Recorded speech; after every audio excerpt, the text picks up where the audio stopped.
This was a little war that we had going on, and she's on the other side of this battle, and I wouldn't expect anything less from a foe. Adam Soos here for Rebel News. Very happy to be joined once again by Landon Johnson, the individual who started the Recall Gondek petition. For those who are not familiar with the scene in Calgary or are fortunate enough to not be familiar with Mayor Jyoti Gondek, she's the least popular mayor in the history of this city for a variety of reasons, ranging from declaring a climate emergency to botching an arena deal and then signing a more expensive arena deal, plans to blanket upzone the city, single-use bans. The list goes on and on and on and on. In response to that, you started this process, a 60-day process to gather signatures to recall the mayor. That process ended yesterday. You delivered the final sort of signature count, and folks probably have heard it by now, but for those who haven't, what was the sort of final number of signatures you collected? So our final number was 72,200 signatures, and that was until the very last minute. We had people walking up and signing while we were at the office, people bringing in petition sheets, so 72,000 total, but when I got home, there was petitions in my mailbox.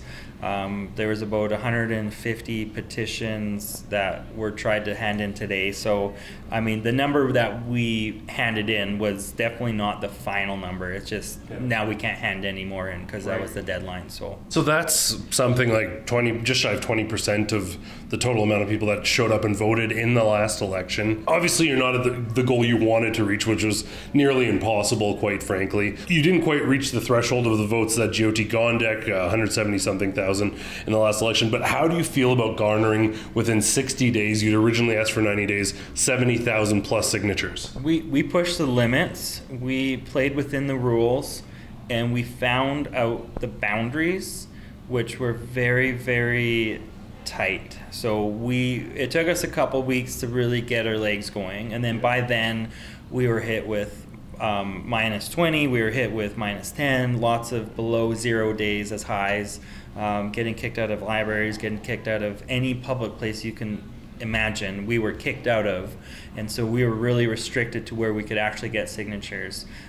People were lining up until the last minute to sign this petition. So what we got was not a necessarily representation of what we could have gotten if we had been obviously more organized, had more time, and the threshold had a big part to play in that, where people would be like, Landon, I don't like this mayor, but I don't see a point to signing it because it's not going to do anything. So that happened a lot, more than I really wished would have happened, because people want change, but they're not willing to do anything about it. So the number 70,000 was a huge number compared to what I thought I would have gotten by myself, obviously.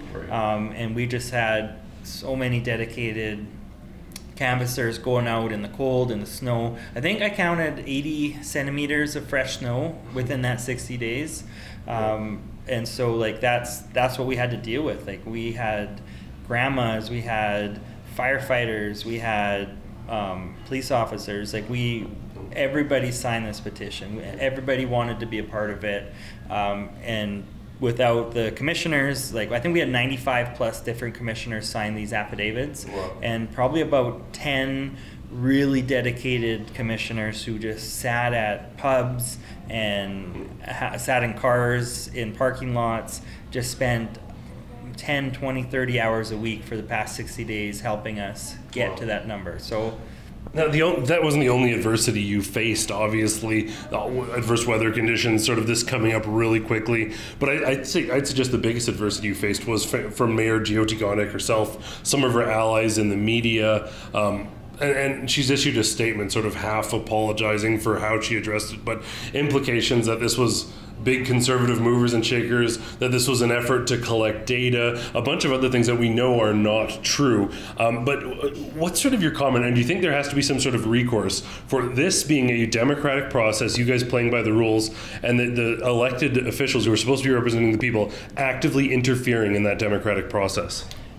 It was a battle. This was a little war that we had going on, and she's on the other side of this battle, and I wouldn't expect anything less from a foe. And she did everything she could, and I applaud her for trying to defend herself. But unfortunately, there's not much to defend. Like, it's very hard to defend what she's done in this city, and it didn't take people a lot of convincing to sign this. So she can flail all she wants, but you know, the writing is on the wall. It'd be a whole lot easier if she were just to resign, and we can get somebody in there. They're probably listening to this podcast, or they're listening to this right now. Sign up, get yourself involved in this. You would do a better job than this mayor and probably 90% of the council members. So stop expecting other people to do things. Get your butt off the couch. The computer is not going to change anything. The real world is where change happens. So this mayor tried her best, and it did affect our ability to get numbers. But like I said, that's part of a battle. They're going to fight back. So we really put it to the metal, and 70,000 is pretty stretched out to what you could, you know, potentially get within the restrictions and this legislation. So, and that was the purpose of this. I really wanted to push the boundaries and the limits to see what it would be possible, and let the legislation know that, hey, this is unfair. Either change it or get rid of it. Right? Well, let's talk about that. So you talked about sort of initially and through some of these conversations, how the goal being significantly higher, you need more signatures on this than people showed up in the last election altogether. That seems an impossible task, but one of the hopes that you had is, if nothing else, this may result in some reform in the recall process. So has there been any progress made on that? I mean, I've just kept track of every little tiny stat I could think of with this process, whether it's how many signatures we could get depending on the temperature outside, depending on the snowfall, and based on the amount of days we had. With the amount of donations we received, it was about 40 cents per signature is what we spent to get those signatures, and that was with you know, photocopies, paperwork, printers, signs on the roads, like, so whatever, every penny we got, we spent back into the petition process. And so it was about 40 cents per signature.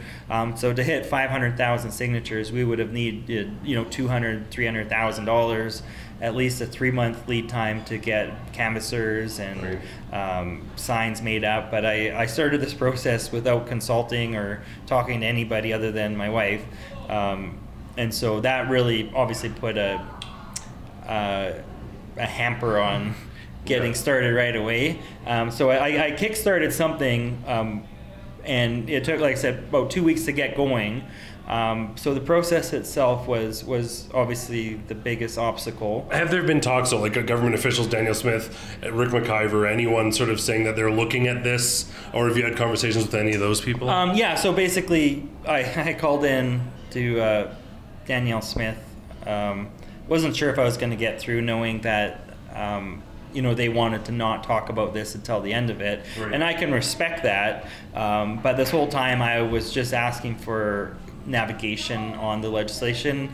I was never asking for help on getting signatures or donations or anything like that. I just, there was lots of issues with the legislation. So as of right now, you know, Danielle Smith said she would talk to me, and she wants to know, you know, the battles I had to face with this legislation. And I've got a pretty good idea of what I think would be a fair number that would at least give the power back to the people between elections, and have it so it's not really able to be weaponized, because getting people off their butt to sign this is not easy to do. So having a fair threshold would prevent a barrage of recalls being filed, but then at the same time, having a mayor as bad as we have right now, having it at least potentially possible for her to be recalled.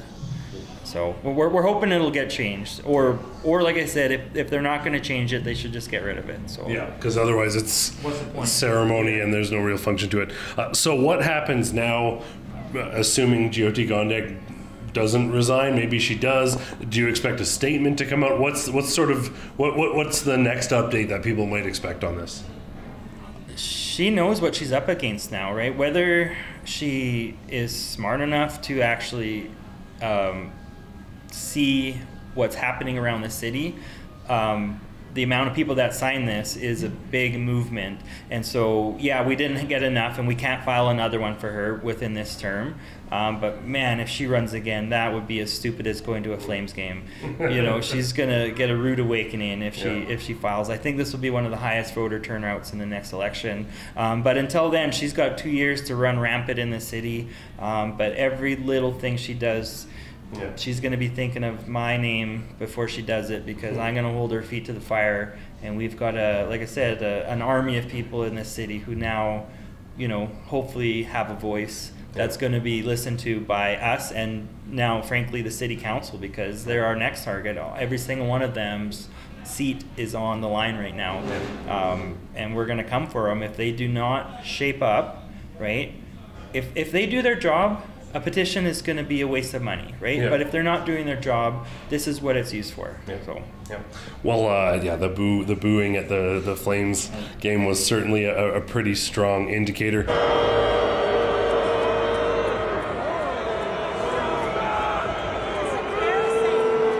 I'm glad to hear now that the political animal's awaken in you. It's probably not going back to sleep. Looking forward to what you're working on next. If we look at activist politicians, Justin Trudeau certainly struggling in the polls as well. I don't know if they have the humility to sort of bow out. They want to do as much damage as they can, but we'll see what the future brings. Landon, thank you so much for your time. Really appreciate it. Final word to you. Yeah, and we're just going to keep the fight going. Like I said, councillors are next on our docket. MLAs can be recalled in December of 2024. Their threshold is 40% of the last election's voters. So, you know, let's not weaponize it, but let's use it as a resource for us to fight back against the government. So, awesome. Stay frosty, politicians. I want to thank you all so much for tuning in. For Rebel News, I'm Adam Soos. One of the very first things Calgary Mayor Jyoti Gondek did when she came into power was declare a climate emergency. It was a harbinger of the silliness and ineptitude to come, which prompted this petition ultimately. But we're encouraging you, sign our petition to go back to the very first declaration of that climate emergency to let Mayor Jyoti Gondek know that you weren't with her from the get-go. Go to noclimateemergency.com.